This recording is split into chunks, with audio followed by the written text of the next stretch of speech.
Bilang kelemahan nggak ada. Tapi kalau kita bisa bilang mereka nggak punya kesempatan, iya. Design thinking aja dimulai dengan empati loh Ustaz. Lembutkan hati kita gitu. Kalau kata Jalaluddin Rumi kan, ketika aku pintar aku ingin mengubah semua orang. Tapi ketika aku bijaksana aku ingin mengubah diriku sendiri gitu Ustaz. Assalamualaikum warahmatullahi wabarakatuh. Alhamdulillah wassalatu wassalamu ala rasulillah wa ala alihi wa ashabihi wa mawalah amma ba'du.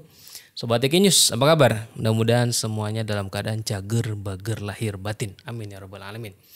Insyaallah hari ini kita bakal ngobrol tentang pendidikan. Karena tanggal 1 Agustus nanti kita akan memperingati Hari Pendidikan Formal Pondok Pesantren Suryalaya. Jadi ini relate sekali. Kita bicara langsung dengan koordinator program Bootcamp Guru Adaptik. Benar Ustaz. Muhammad Irfan Syahputra. Assalamualaikum. Waalaikumsalam warahmatullahi Panggilannya Bang wabarakatuh. Irfan. Panggilannya Bang Irfan. Bang Irfan. Oke. Iya. Bang Irfan, sebenarnya guru adaptik tuh guru bagaimana sih? Guru adaptik itu Ustaz sebenarnya apa ya, singkatan dari adaptik itu singkatan ya? Akronim berarti ya? Akronim dari andal dalam pemanfaatan teknologi informasi dan komunikasi. Andal dalam pemanfaatan teknologi informasi dan komunikasi. Keren. Nah, guru-guru mau diapain nih Bang Irfan? Guru-gurunya nggak mau diapa-apain sih Ustadz sebenarnya kan. Tapi kita sebagai di bawah ini ya, di bawah Jalaluddin Pani Foundation yang sudah bergerak lah untuk pendidikan dari 2011. Memang sudah terbiasa, sudah berkesadaran untuk bisa membersamai guru-guru agar bisa menjadi guru yang mampu menjawab tantangan zaman. Ini tantangan zaman. Tantangan zaman sekarang kan di bidang perkembangan teknologi kan. Sebenarnya pengembangan teknologi dari dulu kan ada terus, tapi kan teknologi sekarang yang sangat berkembang, teknologi informasi dan komunikasi kan berarti Ustaz. Guru dituntut untuk selalu beradaptasi. Iya, untuk melektik teknologi informasi dan komunikasi. Oke. Bootcamp itu apa tuh? Bootcamp itu kayak pelatihan sih. Kalau sekarang kan pelatihan. Sebenarnya kan pelatihan-pelatihan yang sifatnya intensif, serius, dan memang nggak pelatihan selesai, ada proses-proses pengimplementasiannya juga di situ. Jadi kita memang bukan sekedar pelatihan, tapi memang benar-benar membersamai ini guru-guru yang mau. Bukan sekedar pelatihan. Bukan sekadar pelatihan, tapi benar-benar didampingi guru-guru untuk bisa bisa bertumbuh lah, kalau bisa berkembang, bisa menjadi guru yang adaptif. Sebenarnya adaptif itu juga dekat dengan kata adaptif. Adaptif kan adalah adaptif dekat dengan adaptif. Adaptif kan orang yang bisa selalu beradaptasi. Orang yang selalu bisa menerima perubahan-perubahan yang ada. Oke, nih bicara tentang tantangan nih. Tadi Bang Irfan nyinggung tentang guru supaya bisa menghadapi tantangan zaman. Di antaranya tadi kan teknologi terus berkembang, dan komunikasi juga terus berkembang dengan media yang luar biasa. Sekarang kita dalam acara podcast pun ini sebuah teknologi sebetulnya. Teknologi. Nah, menurut Bang Irfan nih, apa kelemahan guru-guru di Indonesia? Kelemahan guru-guru di Indonesia ya, sepanjang saya berkeliling.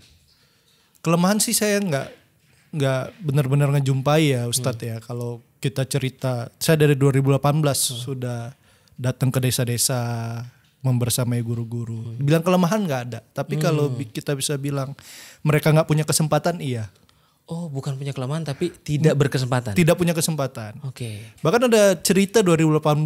Halo Bu Asniwati, Bu Asnawati, guru di daerah Silangkitang di pedalaman Sumatera Utara. Bahkan ketika kita ingin hadir di sekolahnya, dia bersemangat membeli laptop bekas.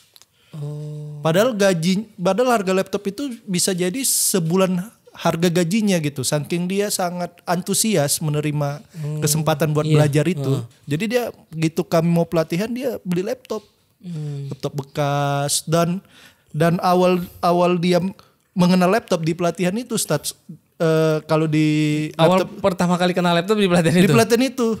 Jadi kita ngejumpai guru-guru yang mau kursor MOS, mousepad yang di laptop itu masih bergetar Ustaz. Masih gitarahin gitu. Iya, masih gitarahin gitu. Dan memang kalau dibilang ada kelemahan nggak mungkin ya Ustaz ya. Iya. Mungkin ada kelemahan di beberapa guru lain nah. Itu kan lebih ke sikap mereka. Tapi kalau guru-guru yang selama ini saya jumpai mereka kayak nggak punya kesempatan aja. Nggak punya kesempatan. Kayak tadi kan megang laptop baru pertama kali. Baru pertama kali. Artinya kan banyak guru-guru di daerah mereka nggak siap. Nggak siap. Peralatan untuk mengajar Iya, zaman now. Zaman now kalau bisa dibilang. Nggak siap lah. Nggak siap dan memang nggak berkesempatan untuk itu. Berarti kan Bang Irfan keliling ke berbagai daerah. Iya. Ketemu dengan guru-guru. Bener. Apa pengalaman yang paling berkesan? Kalau cerita pengalaman paling berkesan, podcast ini sejam nggak cukup. Nggak cukup. Oke, satu deh Bang Irfan. Satu yang paling berkesan itu tadi ketemu Bu Asnawati itu awal-awal saya sebagai waktu itu usia masih 24 menuju 25 ya kan masih cukup muda walaupun sekarang kayaknya kelihatan lebih muda. Iya. Pasti dong.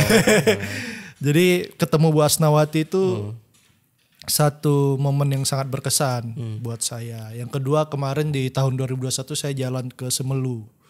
Semelu daerah mana? Dari daerah kepulauan Semelu. Jadi kalau kita di provinsinya Aceh. Oh, Aceh. Tapi kalau kita mau ke sana itu kebetulan saya menempuh jalan darat dan laut itu 1 malaman naik kapal feri.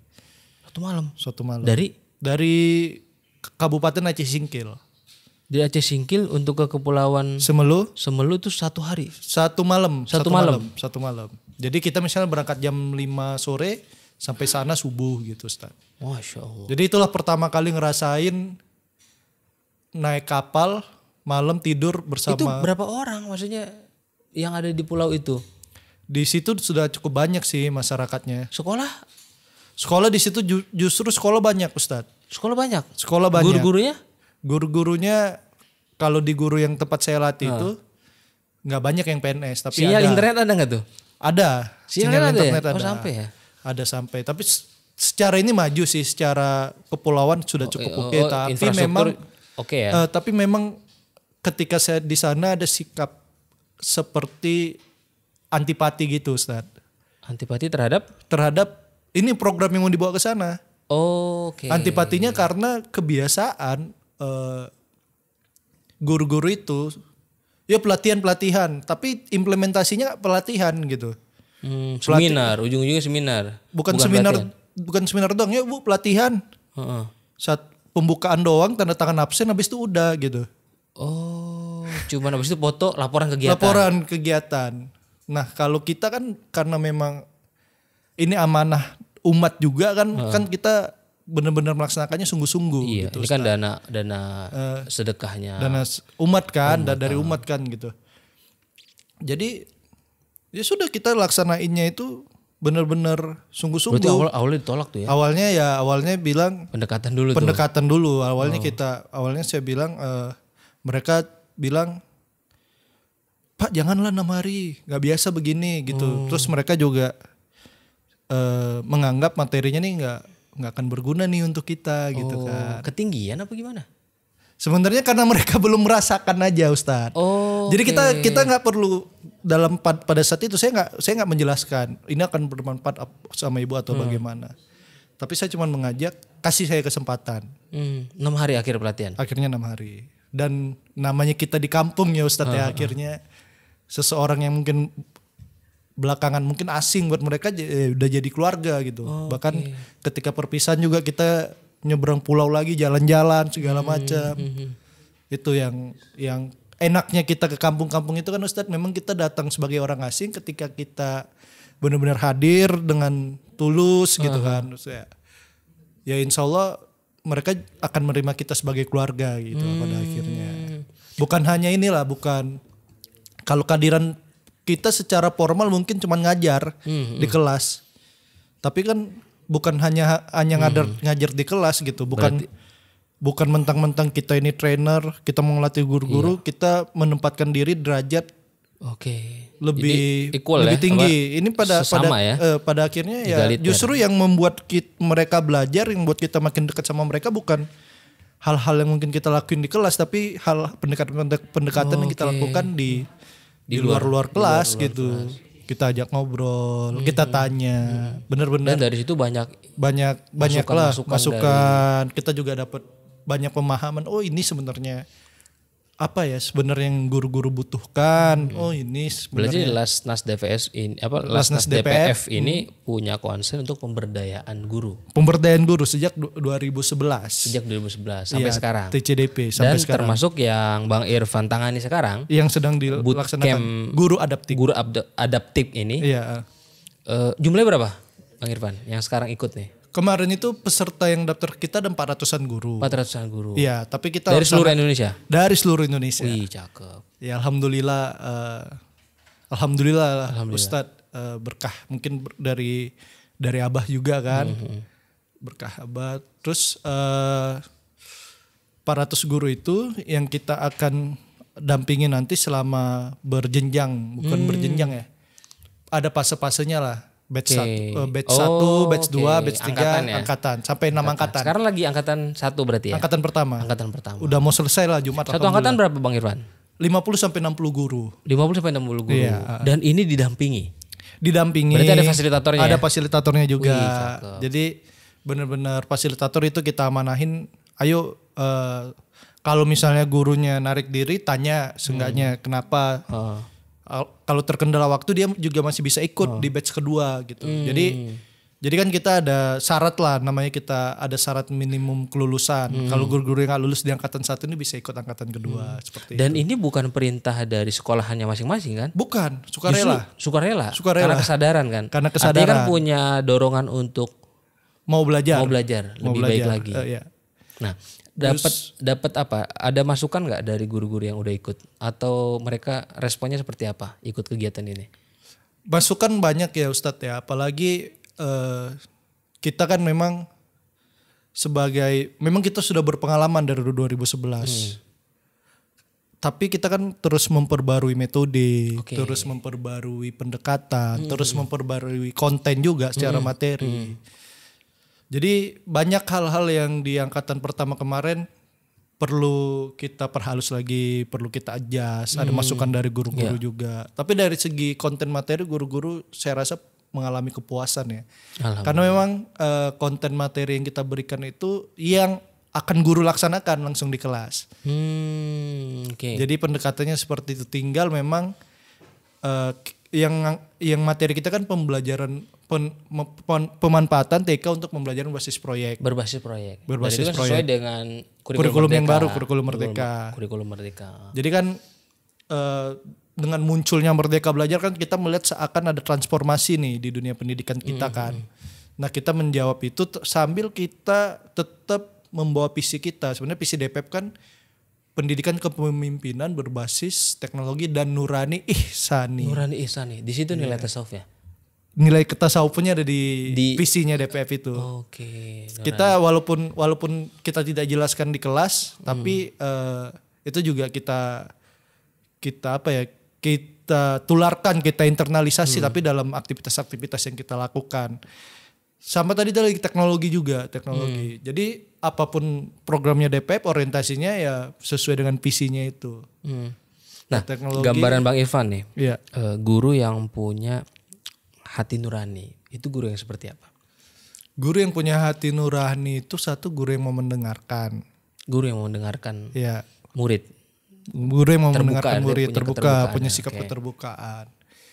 Yang kedua adalah guru yang senantiasa mau belajar. Di sikap mau belajar ini kan dia punya sikap sadar salah dan benar dan segala macam. Yang ketiga guru yang tidak mengukur, tidak memaksakan materi yang dibebankan ke dia itu harus tersampaikan semuanya. Jadi murid dibuat merdeka. Jadi benar-benar yang dia utamakan itu adalah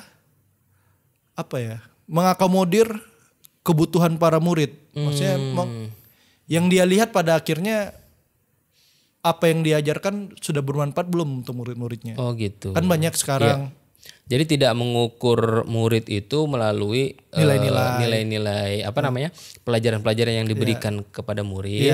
Karena murid-murid kan punya kemampuan yang berbeda-beda gitu Benar. Oke. Jadi sesuai kapasitasnya murid ya. Iya, sesuai dengan kapasitas murid, dan artinya murid itu benar-benar diakomodir dan dibikin nyaman lah belajar sama si guru ini. Jadi kan beda nih kalau belajar atas kesadaran atau belajar atas cambukan ya. Iya. Kalau guru yang punya nurani itu pasti akhirnya menyadarkan para murid-murid untuk punya semangat buat belajar. Iya. Guru-guru Dia yang mau mendengar, kemudian terbuka ya. terbuka, Kemudian mau belajar terus-menerus dan tidak memaksakan. tidak memaksakan, semua materinya itu sampai. Kan itu sejalan juga sebenarnya dengan kurikulum Merdeka ini kan.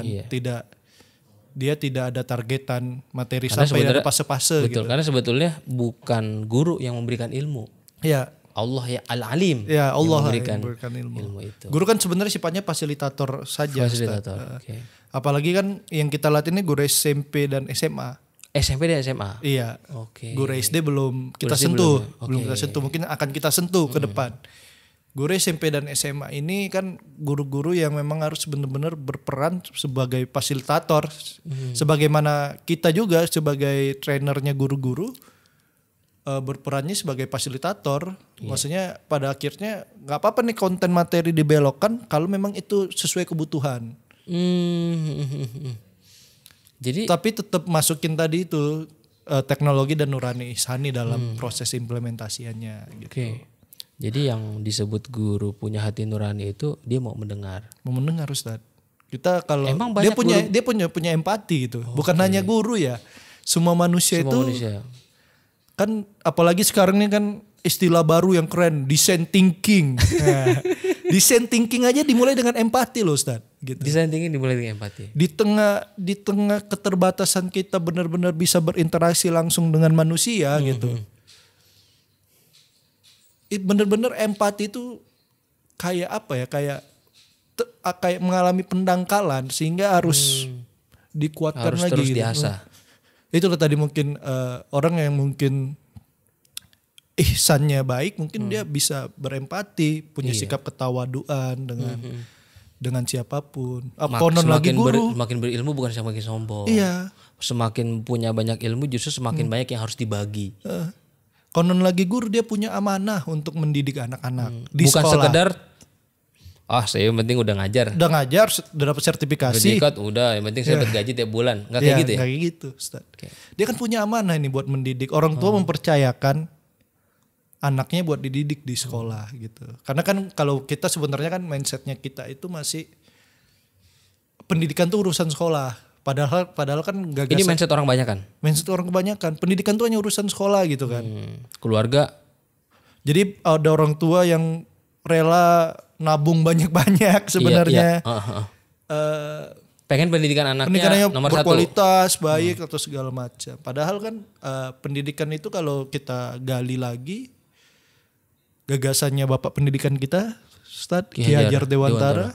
Ya, ada trisentra pendidikan kan, alam keluarga bahkan pertama disebutkan alam keluarga, orang tua, ayah, ibu, kakak mungkin bersaudara, alam pendidikan, alam pengajaran sekolah, sama alam pergerakan pemuda atau lingkungan.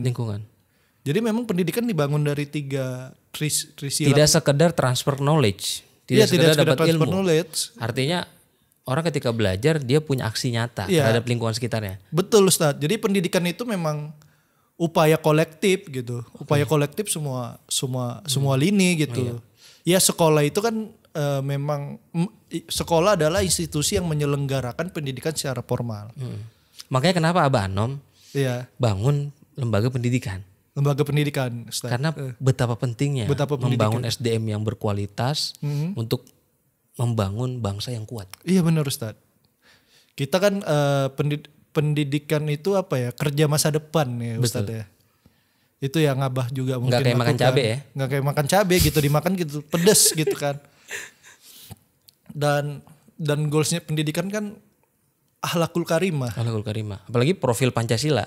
Profil pelajar Pancasila. Profil itu kan nomor Pancasila. 1 beriman, bertakwa kepada Allah dan berakhlak. Iya. Itu. Maksud itu kan yang sekarang digaungkan Ustadz. Sebenarnya gagasan Mas Nadim ini ya lebih penguatan secara formalnya. Tapi kalau kita misalnya di TKN kan sebenarnya sudah melakukan amalia-amalia. Metodenya TKN. Jadi bagaimana orang bisa beriman, bertakwa, berakhlak, metodenya TKN. Iya. Nah, kalau di sekolah metodenya apa? Kalau di sekolah sebenarnya metodenya kan sekarang ini kan kita masih terjebak dalam dalam persoalan yang akan sangat panjang. Ini kerja maraton kalau bisa dibilang. Ya itu yang kita lakukan, kita mulai mengajak guru-guru untuk banyak proses pembelajaran itu pembelajaran berbasis proyek. Di mana dalam pembelajaran berbasis proyek ini siswa berkesempatan untuk lebih peka secara sosial, melihat masalah, mengalami ilmu, peka terhadap masalah-masalah yang ada, permasalahan sosial, permasalahan lingkungan. Kan pembelajaran berbasis proyek ada pembelajaran yang menghasilkan solusi lah terhadap dari proyek-proyek yang dia hasilkan di mungkin kalau selama ini orientasi orang belajar adalah dapat nilai supaya lulus bisa dapat perguruan tinggi yang bagus kemudian diterima kerja. Artinya mulai ada perubahan orientasi nih. Perubahan secara formalnya sebenarnya ini kan kemarin tuh sudah terjadi juga di banyak tempat juga. Tapi kan tidak diformalkan gitu. Tidak, guru-guru juga inovasi-inovasi seperti ini tidak dikasih ruang. Sekarang dikasih ruang nih di kurikulum Merdeka. Makanya kita kan ada yang bilang juga gini katanya. Kurikulum sekarang nih menonformalkan kan sekolah yang formal. Itu gimana tuh Bang Irfan? Sebenarnya Ustadz memang lagi-lagi self awareness-nya kita yang akan, maksudnya kesadaran kita, ketahanan kita atas diri kita sendiri yang akan menentukan. Kita berada di titik mau masuk ke jurangnya masuk, kalau mau benar ya benar. Itu titik itu di sekolah itu kerasa banget gitu. Kalau mau bagus ikuti yang ini bisa bagus, kalau mau pakai jalan bagus. Tapi kalau kamu mau cheating dengan cara yang ini bisa juga cheating gitu. Ujung-ujungnya nurani ya. Ujung-ujungnya ya nurani. Yang dibangun tuh ihsannya itu. Betul. Makanya penting buat kita untuk bisa punya kesadaran itu ya gitu. Jadi bagaimana cara supaya Ikhwan TKN terutama ini bisa melek betapa pentingnya pendidikan. Berapa pentingnya pendidikan? Gimana Bang Irfan? Kalau menurut saya Ustadz, supaya orang bisa sama-sama nih, ayo dong gotong royong dong. Ini pengalaman saya aja barangkali Ustadz. Memang pendidikan itu kan bukan kerja sendiri. Bukan kerja sendiri. Terus yang kedua, pendidikan itu kan memang hasilnya nggak langsung bisa dilihat. Iya. Paling bisa dilihat pendidikan yang hasilnya bisa dilihat kalau menang olimpiade, yang gitu-gitu kan, yang sifatnya kompetitif. Kita lihatlah ke depan, sebenarnya ini kesadaran juga nih. Saya karena aktif di gerakan pendidikan. Sebenarnya kayak Irfan atau Ustadz TF atau siapapun, kenapa sih mau kerja untuk pendidikan gitu? Karena ini kerja untuk masa panjang dan kita melihat kondisi hari ini sudah nggak baik-baik aja, artinya kita sedang pelan-pelan berupaya mempersiapkan sesuatu yang lebih baik untuk generasi kita ke depan. Gitu. Kalau kita menyelenggarakan pendidikan hari ini dengan baik, punya kesadaran tentang tentang bagaimana sih mengelola pendidikan yang oke, terus bagaimana punya mindset soal pendidikan yang nggak terbatas hanya sekolah, itu kita bisa mulai dengan membangun keterlibatan kita gitu. Ya, dalam keterlibatan banyak hal yang kita mungkin bisa melibatkan diri. Itu untuk lagi-lagi untuk generasi kita gitu. Ustadznya bakal punya anak, bakal punya cucu. Udah punya anak, bukan bakal punya anak. Oh iya, Ustadznya udah punya anak, saya belum. Iya belum, mudah-mudahan nih teman-teman nih, biar jodohnya. Ustadz udah punya anak, nanti bakal punya cucu. Ngelihat dunia yang sekarang yang mungkin kalau kita ngelihat sisi banyak hal fenomena sosial kayak kayak Kenakalan remaja, kerusakan moral itu tengah terjadi, dan kalau kita ukur dari zaman kita sampai sekarang kok makin buruk gitu. Kita kan jangan sekedar mengutuk, jangan sekedar sumpah serapah kan, tapi kita benar-benar harus sadar, oh ada yang memang harus kita lakukan bersama. Jalurnya pendidikan. Dan pendidikan yang dimaksud bukan hanya di sekolah. Bukan hanya sekolah. Semua proses yang dialami oleh anak, iya, itulah proses pendidikan. Makanya di lingkungan, di ruang publik. Iya. Kalau secara konkretnya pembelajaran berbasis proyek itu ya memang harus melibatkan orang tua, melibatkan lingkungan, anak-anak melakukan observasi di lingkungan gitu. Itu Jadi lagi membuat didorong orang sadar pendidikan itu yang kita alami sehari-hari. Iya benar Ustadz. Pendidikan itu terdidik ya gitu. Pendidikan itu outputnya bukan anak ranking 1 masuk PTN, juara kelas atau segala macam, tapi keterdidikan gitu. Keterdidikan. Gimana sih sikap seorang terdidik gitu? Ihsannya bagus Ustadz, lagi-lagi. Nomor 1 itu. Iya. Ihsan. Nurani, punya nurani. Punya empati, bentuknya empati. Dia punya tenggang rasa, terus dia ngelihat sesuatu yang nggak baik di depannya, dia langsung ambil tindakan. Karena yang gitu. terjadi Bang Irfan, banyak lulusan kampus-kampus negeri maupun luar negeri, ini hati nuraninya tercederai atau rusak, atau saya nggak tahu ya bahasa lebih pantas ya. Di mana mereka melakukan korupsi. Iya. Yang korupsi kan bukan orang nggak punya pendidikan dong. Betul. Itu artinya memang Ustadz kan memang karena yang didorong adalah sekarang ini kan ukuran-ukuran yang muncul di permukaan itu ukuran-ukuran material gitu. Iya. Tapi kan ukuran-ukuran yang sifatnya spiritual, lagi-lagi ukuran yang sifatnya yang memang sesuatu yang nggak nampak. Kalau kita belajar MDMI kan, ini kan cuma basyarnya kita kan gitu. Sebenarnya kita ini kan ruh gitu kan. Itu kan ukuran-ukuran yang nampak karena lagi di dunia gitu, yang diukur kaya, miskin segala macam. Artinya masyarakat sekarang mereka sedang menderita terlalu materialistik. Iya, Ustaz. Dan dengan tarekat itu orang menjadi seimbang. Iya, menjadi seimbang. Begitu. Iya, menjadi seimbang dan kalau bisa dibilang bahkan wujud orang bertarekat itu adalah orang-orang yang peka nih terhadap masalah sosial dan mau menyelesaikannya.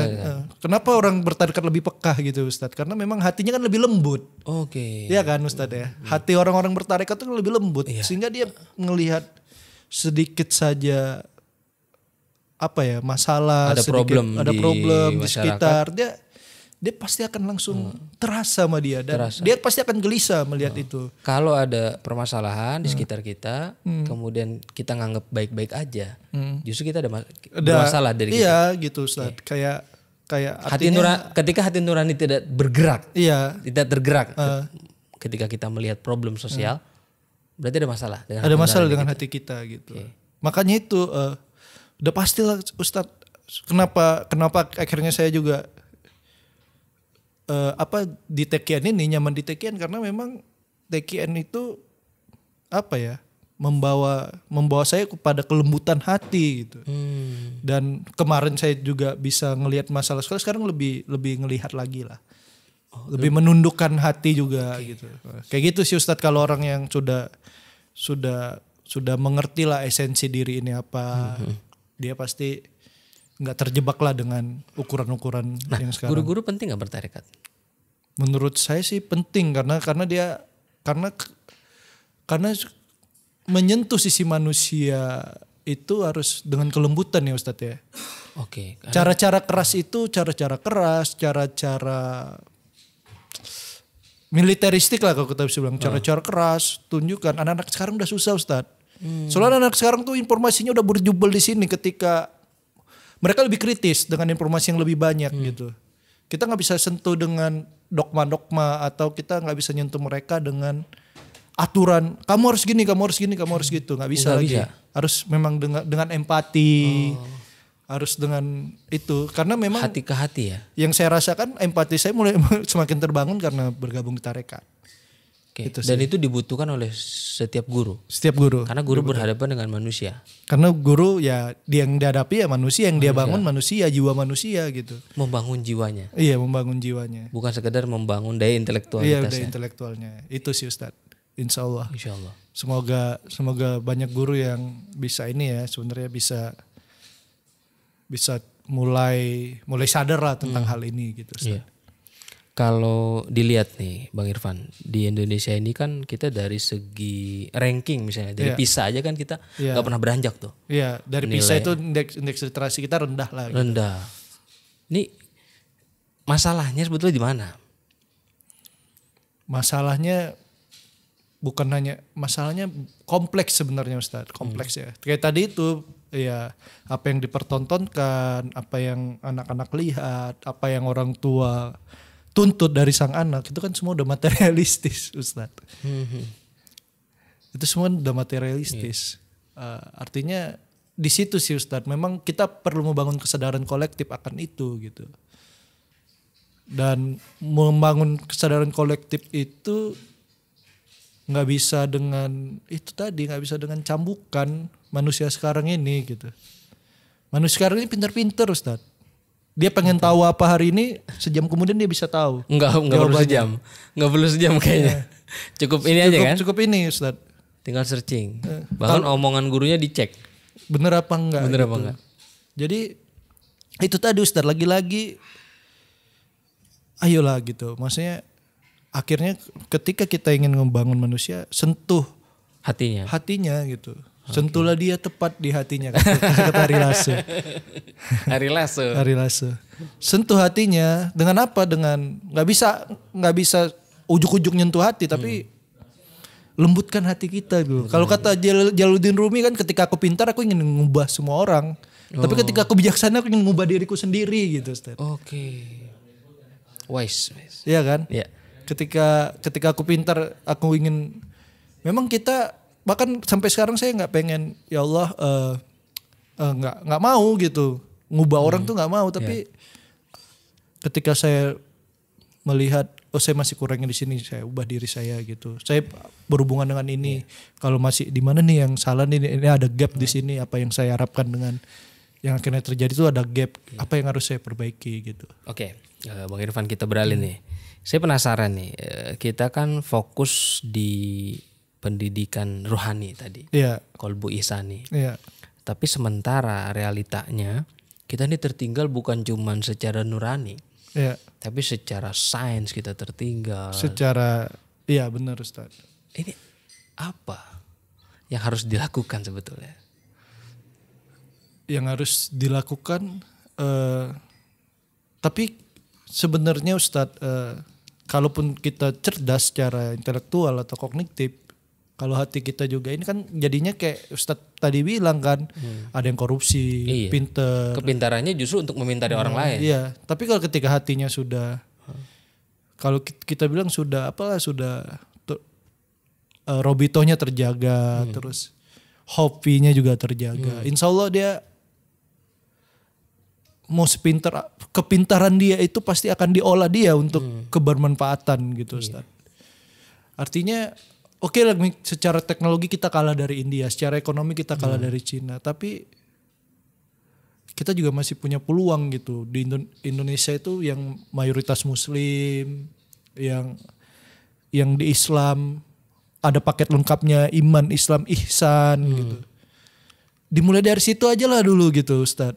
Insya Allah, dari dalam gitu. Mudah-mudahan ketika ihsan itu sudah tertanam di dalam kolbu, kemudian itu melahirkan karya-karya untuk sekitar gitu, kayak dibilang Pak Kiai, Pak Wafi kan. Ya orang tarekat itu kalau sudah mungkin mendapatkan sesuatu ya dari proses dia mendekat ke Allah gitu, itu harus disalurkan gitu. Jangan orang tarekat tuh cuman mendekat tapi dia gak bakal bermanfaat untuk lingkungannya. Gitu jadi sih. semakin kita banyak memberikan kontribusi ke tengah masyarakat, justru itu bukti bahwa dia kualitas kedekatan kepada Allah itu semakin baik. Jadi yang kayak tadi Ustadz bilang kita ketinggalan secara intelektual dan segala macam. Insya Allah kalau itunya dibenerin gitu Ustadz. Soalnya ukuran intelektual juga nggak sesuatu yang bisa diukur tapi nggak terlalu bukan nggak penting tapi kalau itunya yang dikejar tapi ininya nggak dibenerin berat Ustadz. Paling itu sih Ustadz. Iya. Alhamdulillah. Profil pelajar Pancasila, beriman, bertakwa kepada Allah dan berakhlak. Insya Allah. Itu baru satu tuh. Ya kan? Nanti ada 5 poin iya, lainnya. kalau salah ada mandiri, bernalar kritis, kemudian berkebinekaan global, gotong royong. Itu Ustaz. Makasih nih Bang Irfan. Alhamdulillah, terima kasih sudah berbagi di podcast Tasawuf. Iya. Oke, tapi sebelum itu saya minta deh satu closing statement buat teman-teman guru di luar sana.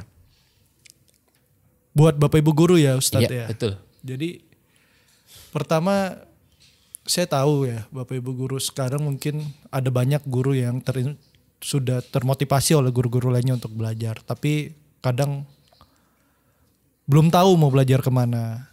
Terus mau belajar kadang sudah terhalang nih dengan aktivitasnya dia. Terlalu sibuk. Nggak tahu belajarnya mau kemana, dia terlalu sibuk. Yang ketiga juga apa ya Ustadz ya? Saya dibilang terlalu sibuk dan apa ya dan tadi itu harus punya inovasi yang banyak.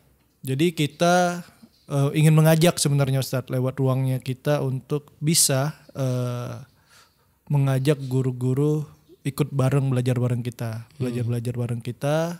Kebetulan sekarang lagi ada program Bootcamp Guru Adaptik yang mana Bapak Ibu guru bisa di situ belajar dengan waktu yang cukup bebas dan insya Allah berkualitas lah pembelajarannya. Itu nanti bisa daftar juga Ustadz lewat nanti di caption ya. Di caption ada ya? Kalau mau daftar. Di s.id daftar Guru Adaptik kayak gitu Ustadz. Makasih Bang Irfan. Makasih Ustadz. Oke, Sobat TK News, terima kasih sudah menyaksikan dan mendengarkan serta mendukung channel kita. Mudah-mudahan kita jumpa lagi di Sabtu mendatang. Assalamualaikum warahmatullahi wabarakatuh. Waalaikumsalam warahmatullahi wabarakatuh.